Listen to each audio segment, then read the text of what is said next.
WMAR2 News begins now with breaking news.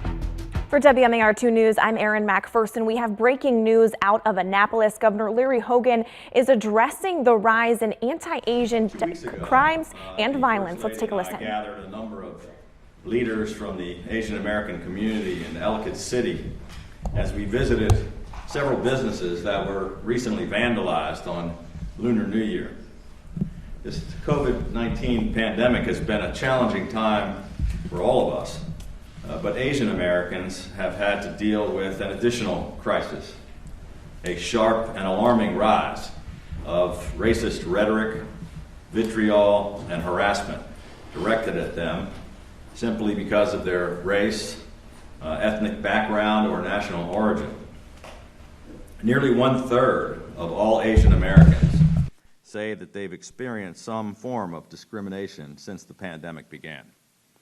In Maryland, hate crimes targeting Asian Americans have more than doubled since 2018 and rose by 150% nationwide in 2020.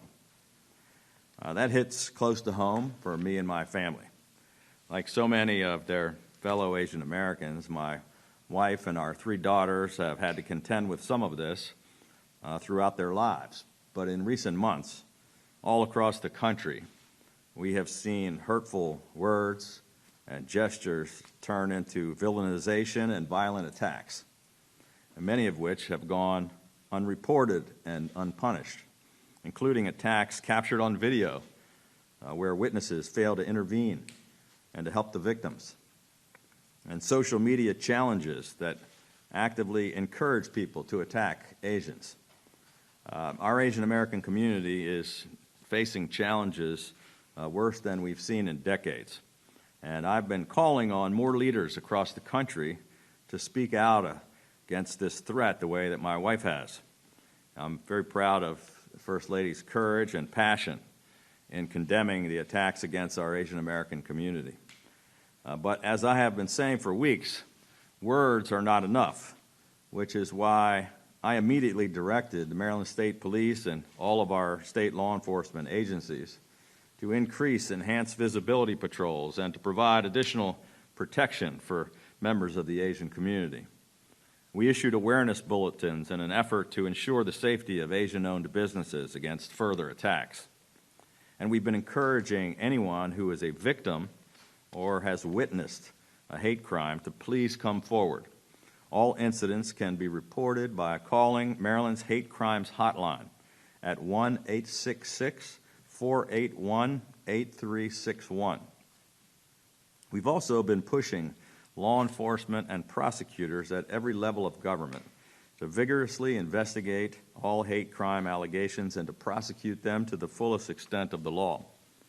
Today, we're taking further action by announcing the creation of an Asian American Hate Crimes Work Group, which will be composed of a wide-ranging group of experts and advocates across various disciplines who will be tasked with developing strategies, recommendations, and additional actions that can be taken to address this rise in anti-Asian activity, to prevent acts of violence, and to support victims and witnesses. And I'm very pleased to announce today that former U.S. Attorney Robert Hur has agreed to serve as chairman of this work group. In 2018, Rob was unanimously confirmed by the United States Senate to serve as the Chief Federal Law Enforcement Officer for the District of Maryland. He spent the past 3 years focusing on cases involving public corruption, national security, and cyber crimes, violent crime and gangs, fraud, and the opioid crisis. Our administration had the opportunity to work very closely with him on a number of important initiatives and to work with him on trying to address violent crime and gun crimes in Baltimore City. Worked with him in providing funding so that they could hire additional prosecutors to investigate and prosecute federal firearms cases in federal court. Rob was widely credited with increasing diversity within the U.S. Attorney's Office and for strengthening relationships with law enforcement and other partners at the local, state, and federal levels. Prior to serving as U.S. Attorney, Rob was the Principal Associate Deputy Attorney General with the U.S. Department of Justice, where he assisted with oversight of all components of the department.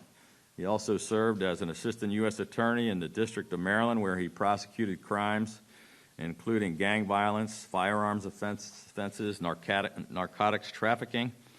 And prior to that, he began his legal career as a law clerk for Supreme Court Justice William Rehnquist. Rob is a strong advocate for justice and for the Asian American community. And I want to thank him for all of his many years of service to the state and to the nation. We very much appreciate his willingness to share his significant expertise, knowledge, and leadership by spearheading this important effort. So at this time, I'd like to invite Rob to come up and say some remarks. Thank you.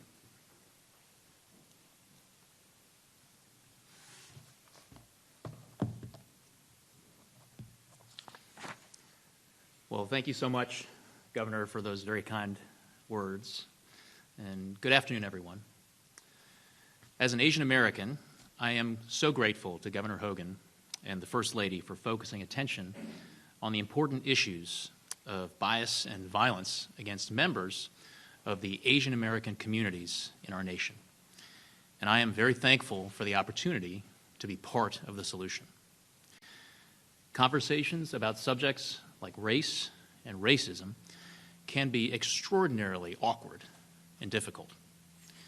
But awkward and difficult and honest conversations are the only way to solve big and painful problems in our society. I love this country and all the promise that it holds for everyone. And that's why it was such a privilege for me to serve as United States Attorney and work to make our state safer and more just for all Marylanders. There is much in our country's history that we can and should be proud of. There are also many shameful and painful episodes in our nation's history in which people have been persecuted on the basis of what they look like, whom they love, or the faith they practice. And those shameful episodes include the recent and growing number of instances of bias-motivated crimes committed against Asian Americans and Pacific Islanders. Now, the rise in hate-based incidents and crimes against Asian Americans is particularly painful to me, as I have dedicated much of my career to the service of our country. And I am now concerned for my parents' safety and the safety of other members of my family on the basis of their physical appearance. And that is a fear that no one should have to have. That's how I felt as a member of law enforcement, as United States Attorney, and that's how I continue to feel as an American. Thank you. I look forward to doing the work that the Governor has asked me to take on. With that, I'll invite the Governor back. Thank you very much, Rob. With that, we'd be happy to take some questions. Can you elaborate a little bit on what the work group and the task force, what kind of activities will be involved in? Maybe I'll let Rob this one. So I'd be happy to address that. What the Governor has in mind, and that I am looking forward to undertaking, is an effort to solicit as many opinions and viewpoints as perspectives on this issue as possible. So we're in process of determining who is going to be on this particular work group, but we're eager to solicit a diverse array of viewpoints. And honestly, I view the task at hand to be thoughtful and invite input. I know that there are many people in the state who have expressed really relief to the Governor and the First Lady in their travels around the state recently talking about this issue. Many people have suffered incidents of hate-based discrimination and violence, and those incidents go underreported. So we want to learn more about that. We want to hear views and perspectives. And in the end, I know the Governor is eager for us to develop a set of recommendations. As he said, it's one thing to raise awareness and to speak out about the issue. It is quite another, and he's eager to receive recommendations for action about what he and other government officials can do to address this problem. Yes, sir. Is there a thought process you mentioned about reaching out to others? Let's say like local NAACP, for example. Is that would be one of the goals to do it? And also some of the recommendations, when do you think the board will be able to present something for the government, so the public can see? Great questions. So we're still working through with the governor and his team about the timeline. That's another issue that we're going to crack down on immediately and get down to figuring out, in addition to the membership of the group. But you put your finger on a very important issue, which is issues facing the Asian American community in the state and the nation. They're not operating in a vacuum. And as you say, you put your finger on one important issue, which is how the Asian American communities are interacting with other communities in the state and in the nation. So that's certainly something that we're going to be mindful of.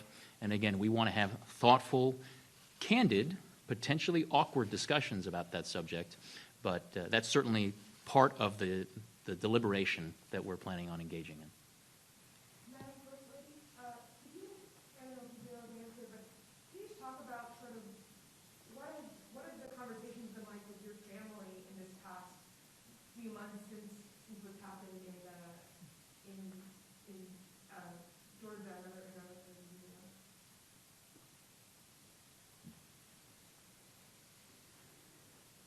I mean, I hear from a lot of people, my friends, Robert say that some people is not report.